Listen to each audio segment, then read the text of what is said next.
எனக்கு தெரிஞ்சு இன்னைக்கு பார்வதிக்கு நேரம் சரியில்லைன்னு நினைக்கிறேன். போற வரவங்கலாம் அடி வாங்கிட்டு இருக்காங்க. புள்ளப்பூச்சி அரோராலாம் போட்டு பார்வதியை இந்த அடி அடிப்பாங்கன்னு எதிர்பார்க்கவே இல்லைங்க.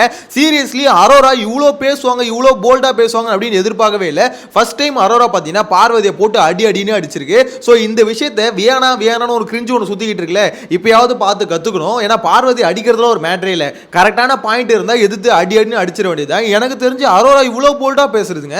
ஸோ இதெல்லாம் முன்னாடியே கொஞ்சம் பேசியிருந்தா இந்த வீடுக்குள்ள இருந்திருப்பேமா, இதுக்கப்புறம் வரப்போற வாரம் அப்படின்ற மாதிரி சொல்ல தோணுது. ஏன்னா இன்னைக்கு பேசின பேச்சு பார்க்கும்போது எனக்கே தோணுது. ஏன்னா இந்த வீக் ஃபுல்லாவே ஒன்று ரெண்டு இடத்துல அரோரா பேசுறத பார்க்கும்போது ஓகே, இந்த வீக்ல வந்து கொஞ்சம் வந்து பாத்தீங்கன்னா டெவலப் ஆயிருக்காங்க. அதாவது இதுக்கு முன்னாடி பேசாமே இருந்தாங்களா, இப்போ வந்து பாத்தீங்கன்னா கொஞ்சம் பேச ஆரம்பிச்சிருக்காங்க. அதுவும் பார்வதிக்கு அகைன்ஸ்டா பேசுறதுலாம் வேற லெவல்.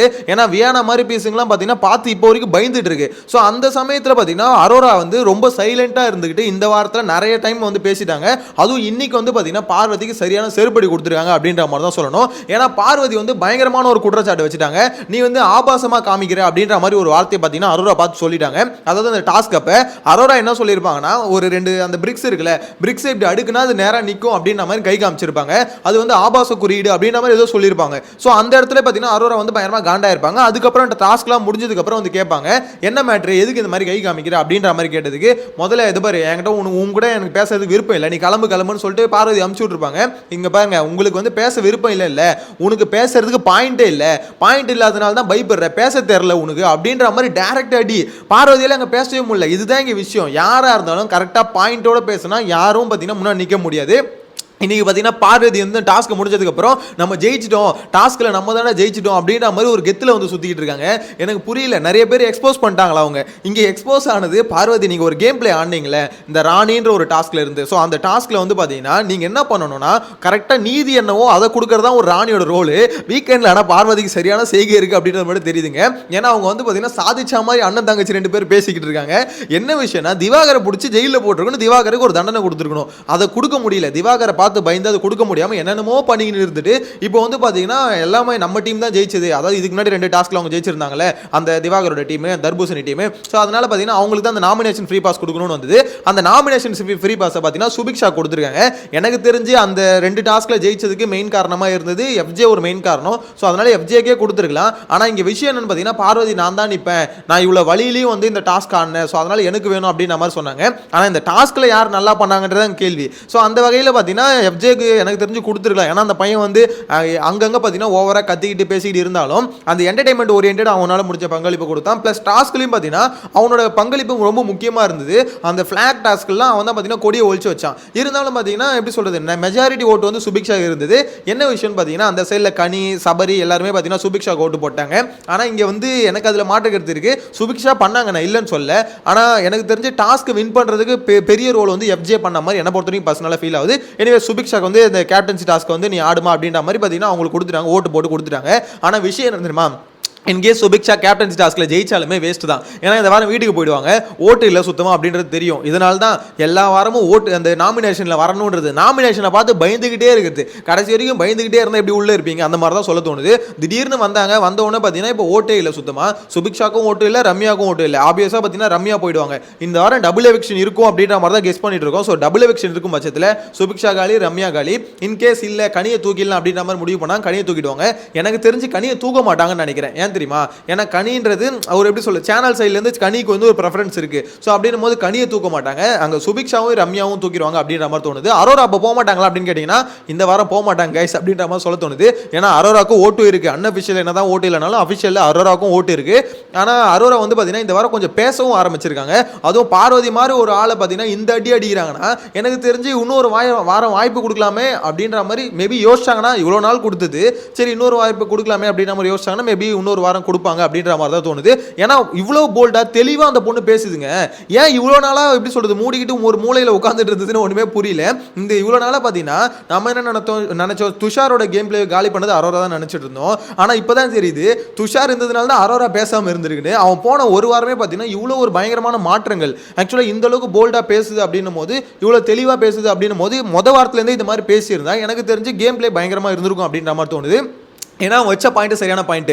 அது கூடவே பார்த்தீங்கன்னா சாண்ட்ரா இருக்காங்களே, அவங்க பார்வதி டேரெக்டாக மிரட்டிட்டாங்க. இதை பாரு, இந்த மாதிரி அப்படி வாய வைக்கிறது இப்படி வாய வைக்கிறதுல என்கிட்ட வச்சுக்காத, நான் காமிச்சேன்னு வச்சுக்கேன் அவ்வளோதான் பார்த்துக்கோ, அப்புறம் தாங்க மாட்டேன் நீ அப்படின்ற மாதிரி என்கிட்ட இந்த இதெல்லாம் வச்சுக்காது, அவங்ககிட்ட யார்கிட்ட வேணா வச்சுக்கோ, என்கிட்ட வச்சுக்காத அப்படின்ற மாதிரி டேரெக்டாக மிரட்டிட்டாங்க, ப்ரூட்டெல்லாம் மிரட்டிட்டாங்க. ஏன்னா பார்வதி இப்படி தான் மிரட்டணும் ஆக்சுவலாக. ஏன்னா அந்த எப்படி சொல்கிறது, என்னதான் இருந்தாலும் இப்போ விஜய் சேதுபதி வந்து சாண்ட்ரான்னு கூப்பிடுன்னு சொல்லிட்டாரு, எல்லாம் ஓகே.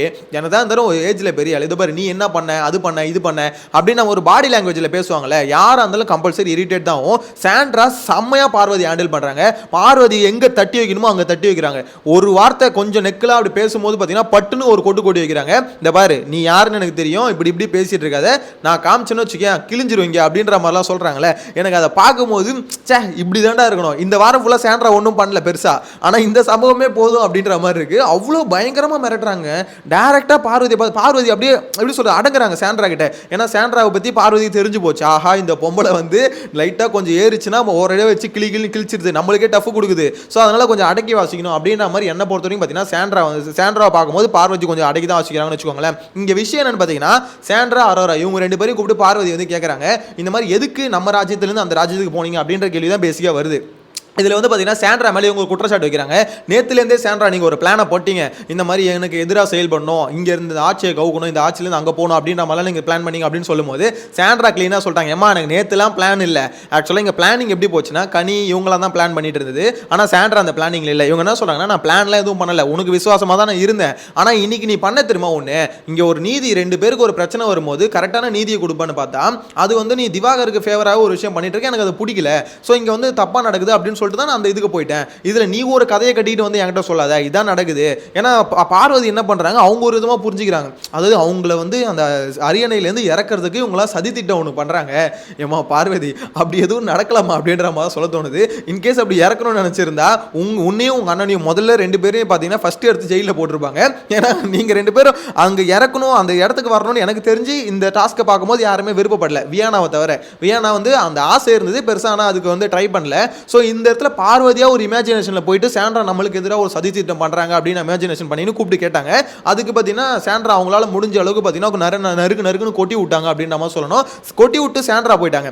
பின்னாடி அரோரா கிட்ட இந்த மாதிரி பேசும்போது அரோரா கிளீனா சொல்லிட்டாங்க, எதுக்கு இந்த மாதிரி ஒரு வார்த்தை நீ சொன்ன, அதாவது ஏன் சொன்ன அப்படின்னு கேட்கும்போது உங்கள்கிட்ட பேச விருப்பம் இல்லை அப்படின்னு சொன்னாங்களே. ஆக்சுவலாக அரோரா அந்த இடத்துல கரெக்டாக கேட்டாங்க, பேச விருப்பம் இல்லை, உனக்கு வந்து பாயிண்ட் இல்லை, நான் ஒரு கேள்வி கேட்குறேன், அந்த கேள்விக்கு உன்னால பதில் சொல்ல முடியல, ஏன்னா நீ அங்கே மாட்டிக்கிட்ட, அந்த இடத்துல நீ சொன்ன வார்த்தை எவ்வளோ கொச்சையான வார்த்தை, என்ன நீ எப்படி சொல்லி அக்யூஸ் பண்ணுற, நீ ஆபாசமான நீ காமிக்கிற அப்படின்னு நம்ம அதில் என்ன ஆபாசம் இருக்குது, ரெண்டு கல் அடுக்கும்போது இப்படி நேராக இப்படி அடுக்குனா, அதாவது பேரலாக அடுக்குனா அது வந்து ஸ்ட்ரெயிட்டாக நிற்க போகுது அப்படின்ற மாதிரி நான் ஒரு விஷயத்தை சொன்னேன். ஸோ அதை வந்து கையில் ஆக்ஷனில் காமிச்சேன், அது எப்படி நீ வந்து ஆபாசம் மாதிரி காமிக்கிற அப்படின்னு சொல்லிட்டு நீ இது பண்ணனா, இது எந்த வகையில் நீ சொல்ல வர, அதுக்கு எக்ஸ்பிளைன் பண்ணு அப்படின்ற மாதிரி கேட்குறாங்க. பார்வதியால் அது எக்ஸ்பிளனேஷன் கொடுக்க முடியல. ஏன் சொல்லுங்கள் கொடுக்க முடியல, ஏன்னா அந்த சமயத்தில் பார்த்தீங்கன்னா பார்வதி வந்து பத்திரகாளியாக இருந்தாங்க. ஸோ இஷ்டத்துக்குன்னு வார்த்தையை வந்து விடுறது, அமிதை பார்த்து டே அப்படின்றது, அமிதை பார்த்து பார்த்தீங்கன்னா அறிவு கெட்டவனே அப்படின்னு சொல்றது, இஷ்டத்துக்கு வார்த்தையை விடுறது. அதே மாதிரி தான் அரோரா பார்த்து பார்த்தீங்கன்னா வார்த்தையை விட்டாங்க. ஸோ இந்த பொண்ணு இப்போ கரெக்டாக பாயிண்டாக கேட்கவும் அவங்க கிட்ட பாயிண்ட் இல்லாமல் மாட்டிக்கின்னு ஓகே என்கிட்ட பேச விருப்பம் இல்லை, நீ கிளம்பு அப்படின்ற மாதிரி அடிச்சு விட்டாங்க. என்ன பொறுத்த வரைக்கும் அரோரா இவ்வளோ போல்டாக அடிப்பாங்கன்னு நான் எதிர்பார்க்கவே இல்லை. ஏன்னா பார்வதியை அடிக்கணும்னா ஒரு தைரியம் வேணும், சுபிக்ஷா வியானா இவங்களுக்குலாம் தைரியம் இல்லை. அதனால தான் இப்போ வரைக்கும் பார்த்தீங்கன்னா பார்வதி தப்பே பண்ணாலும் இப்போ கேட்கறதுக்கு ஒரு பயம், வியானா டைட்டில் வின்னர்னு உருட்டுறீங்களா டே, முதல்ல பார்வதிக்கு அகேன்ஸ்டாக ஒரு விஷயம் பேச சொல்லுங்கடா அப்படின்ற மாதிரி. என்ன பண்ணாலும் சரி பார்வதி அதாவது அக்கா இந்த மாதிரி ஆயிடுச்சுக்கா இப்படி ஆயிடுச்சுக்கா அப்படின்ற மாதிரி தான் பேசுவாங்களே தவிர அக்கான்னு கூப்பிட்டாம பார்வதி நீ பண்ற தப்பு தான், தப்பு முதல்ல புரிஞ்சுக்கோ, சும்மா நீ பேசதே பேசாத அப்படின்ற மாதிரி ஒரு தடவை பேச சொல்லுங்க, அதுக்கப்புறம் ஒத்துக்கலாம். ஓகேப்பா வியானா வந்து டைட்டில் வின்னருக்கு பக்கத்துலயாவது போகலாம் அப்படின்ற மாதிரி ஒத்துக்கலாம். ஏன்னா பேச மாட்டாங்க, அவங்களுக்கு அவ்வளோ போல்னஸ் இல்லை, பார்வதி எதிர்த்து கேள்வி கேட்குற அளவுக்கு போல்னஸ் இல்லை அப்படின்னு இப்போ வரைக்கும் பார்த்த வரைக்கும் பெருசாக அவங்களுக்கு வந்து அவ்வளோ போல்டாலாம் கேள்வி கேட்க மாட்டாங்க அப்படின்ற மாதிரி தான் தோணுது. அந்த வகையில் அரோரா ஓரளவுக்கு பெட்டரா, ஓரளவுக்கு இந்த வார்த்தை பார்க்கும்போது இந்த கானா வினோத் மேட்டரில் வந்து பார்த்தீங்கன்னா சுபிக்ஷாவை போட்டு இது வியானாவை போட்டு போலன்னு போலந்தாங்க. நீ அவர் கெட்ட வார்த்தை என்ன பேசினாரு, அந்த வார்த்தை வந்து உனக்கு சரியாக கேட்கவே இல்லை. ஸோ அவர் வந்து ஏதோ அது புரியாமல் தான் பேசு, நீயும் அசம்ஷனில் ஒரு விஷயம் பேசிட்டு கேமராவில் போய் கானா வினோத் தப்பாக பேசுறது அப்படி ரெஜிஸ்டர் பண்ணனா அது தப்பு தான் அப்படின்ற மாதிரி அந்த இடத்துலையும் அரோரா கரெக்டான பாயிண்ட்டை தான் வச்சிருப்பாங்க. எனக்கு தெரிஞ்சு இந்த வாரத்தில் 2-3 இடத்துல பார்த்தீங்கன்னா இவங்க பேசின பாயிண்ட் கரெக்டாக இருக்குது அப்படின்ற மாதிரி தோணுது. பார்க்கலாம், எனக்கு தெரிஞ்சு இன்னொரு வாய்ப்பு கிடைச்சா மேபி கேம் நல்லா மாறும் அப்படின்ற மாதிரி தோணுது. வெயிட் பண்ணி பார்க்கலாம். அப்போ இந்த வாரம் பார்த்தீங்கன்னா ரம்யாவும் சுபிக்ஷாவும் தூக்குறதுக்கு அதிகபட்ச வாய்ப்பு இருக்குன்னு நினைக்கிறேன். வெயிட் பண்ணி பார்க்கலாம். இனிஸ் நெக்ஸ்ட் வீடியோல மீட் பண்ணலாம். சேனலை ஃபர்ஸ்ட் டைம் பார்த்தீங்கன்னா சப்ஸ்கிரைப் பண்ணிக்கோங்க. Bye by.